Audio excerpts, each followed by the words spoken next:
გურჯაანის კულტურის ცენტრმა ადგილობრივი სამხატვრო სკოლის მოსწავლეთა ფერწერულ და გრაფიკულ ნამუშევართა გამოფენას უმასპინძლა.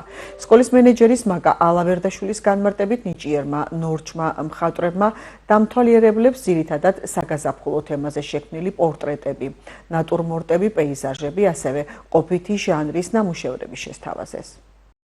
მოსწავლეებმა დღეს წარმოგვიდგინეს საგაზაფხულო თემაზე სხვადასხვა ჟანრში შესრულებული ფერწერული და გრაფიკული ნამუშევრები. ძირითადად წარმოდგენილი არის პორტრეტები, ნატურმორტები, პეიზაჟები, ყოფითი ჟანრი და მათთვის ყველაზე საყვარელი ანიმალისტური ჟანრიც. შესრულების ტექნიკა, მანერა და მასალა არის შეუზღუდავი და მათი ფანტაზიის უნარი არის განსაკუთრებულად საინტერესო.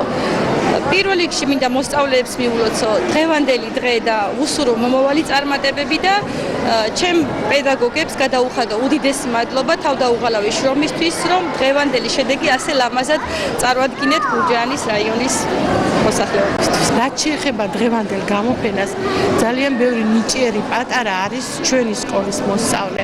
მინდა სიამაყითაც აღვნიშნო, რომ სამხატვრო სკოლის ხელმძღვანელი შეიცვალა ჩვენი ხელოვნების პედაგოგია უნიჭიერესი მაკა ალავერდაშვილი. დიახ, აი აქ სულ მცირე მესამე კლასის მოსწავლეა ჩემი სკოლისა და არიან კიდევ ჩემი სკოლის მოსწავლეები ამ გამოფენის მონაწილე.